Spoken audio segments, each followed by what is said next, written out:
अस्सलाम वालेकुम। मोहम्मद सिद्दीक मिठवर बाबा आला शाह अब्दुल भिटाई जन जा बैट हिक अखर टे बैट बाज़ी पार्ट नंबर 18 मुरतब मोहम्मद सिद्दीक मिठवर बाबा आला वारो मुंह वणकार का सुढ सूंह पजी नदीन आहे आसूं जी मठे तो मयार पिड़िया वेरागिन से लकन जा लियार करियाटी कुआर कंटन कांडेरन जा आऊं ओरिया झल तूं छॾीम पाण पचार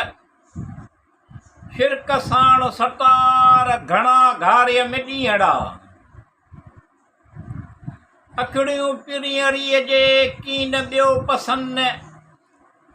कॾकड़ी कांगन नेवाला नेण ॾियां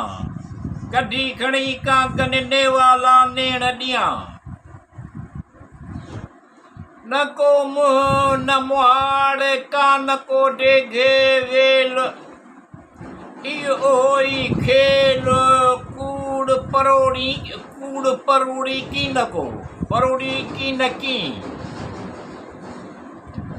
न को मुंहुं न मुहाड़ का न को डेघ वेल इहो ई खेल कूड़ परोड़ी की न की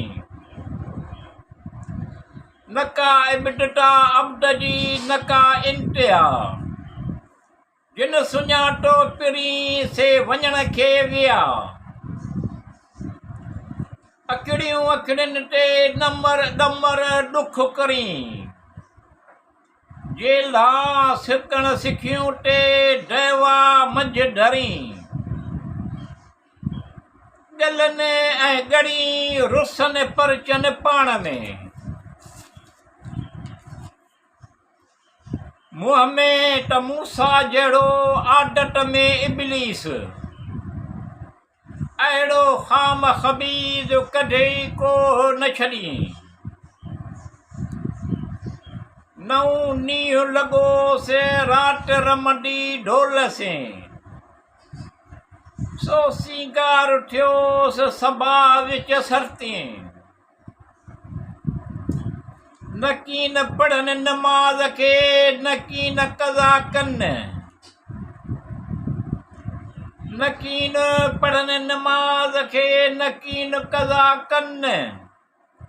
सारो सिकड़ीअ खे सिकनि ऐं सड़नि पढ़ंदड़ पोइ रहनि उहे अॻे होटे टई न वढे न विकिणे न खिखी लाए हथ कुरनायूं केतिरियूं कनि मिनठ सा समिन विहारी 60 ती रीस न कंदियूं राणियूं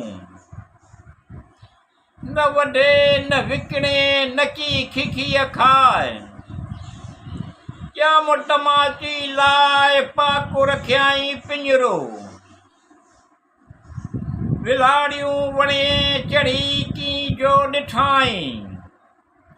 मौत मारियाई पाण टिनी जे पुठ में मुसाफ़िर नऊं मां विरह विहायुमि वितिरो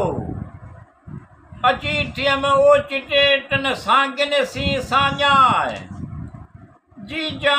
झलम पाहियूं होट हणी विया ओठे उमारो मूं झलींदे न रहिया साठिन सवारो कयो केच अखियुनि में मुल महांगो कतरो सजण शहादत असां इबादत नज़र नाज़ पिरीअ जा अखर पढ़ी अभागा काज़ी टह कया पिरीअ ऐं भाई मुला मुठीअ मां इन सुरकीअ सां पुछ जो अज़ाज़ील खे